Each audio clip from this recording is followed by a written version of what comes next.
আসসালামু আলাইকুম প্রিয় দর্শক, আজকে 21শে জুন রোজ শনিবার। আপনাদের একটু চাউলের আমি আপডেট দেওয়ার চেষ্টা করবো ইনশাল্লাহ। আপনারা জানেন ধানের দাম বাড়ার কারণে চাউলের দামটাও কিন্তু বৃদ্ধি পাচ্ছে। আজকে 100 টাকা ধান বেড়েছে মন করা, বিশেষ করে মিনিকেট। আর এখানে ছোট ছোট বাড়ির পাশা থেকে খুদ নিয়ে আসছে, আমরা বলি খুদ, এন্ড আপনারা কি বলেন জানি না, আমাদের আঞ্চলিক ভাষা বা চাল, ভাঙ্গা চাল বলি। এটা কত করে কেজি বলতে চান আপনাদের? 35 টাকা কেজি বলতে। এগুলা বিক্রি করার কারণ কি? ধরেন এগুলি খুদ তো বেশি খাওয়া যায় না। একসময় মানুষ কিন্তু খিচুড়ি সকাল সকাল করে রান্না করে খাইতো কিন্তু। তো যাই হোক, এটা এবার চাউলের দাম তো শুনতেছি বাড়তেছে, তো সেই অনুযায়ী আপনি একটা সাধারণ মানুষ হিসাবে কি মনে করতেছেন, যদি দাম বাড়ে আপনাদের জন্য ভালো না খারাপ? দাম বাড়লে তো ভালোই, দাম বাড়লে ভালো। আপনারা আছে এই জন্য বলতেছেন নাকি? আপনি সবার জন্য বলেন, মানে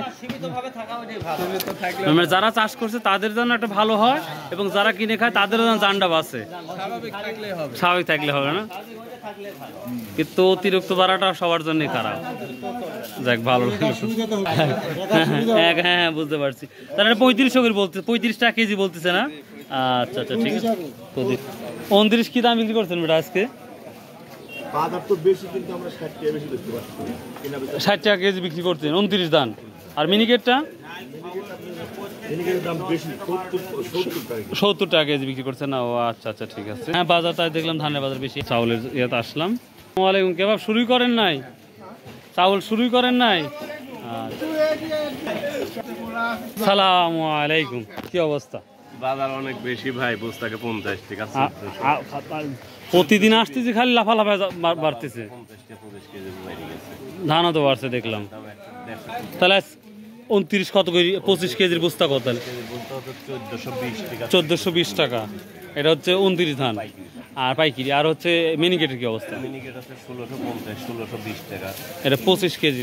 আচ্ছা, ধানের কি অবস্থা এখন? আমন ধান পাওয়া যায় না, এই কটা 50 টাকা কেজি কিনেছি। 50 টাকা কেজি কিনছেন, বেচছেন 52 টাকা? 55 টাকা না? আচ্ছা, তাহলে এই তো ধানের অবস্থা, চাউলের অবস্থা। তো প্রিয় দর্শক, এই ছিল আজকের। স্বর্ণা 5 কত করে বিক্রি করতেছেন চাউল? আছেন স্বর্ণা 5-এর কি অবস্থা দাম? চাউল 55 টাকা কেজি না? সবকিছু দাম বাড়তে শুরু করছে। 60 টাকা কেজি। আচ্ছা আচ্ছা, ঠিক আছে। তো প্রিয় দর্শক, এই ছিল আজকে চাউলের আপডেট। আল্লাহ হাফেজ, আসসালামু আলাইকুম রহমতুল্লাহ।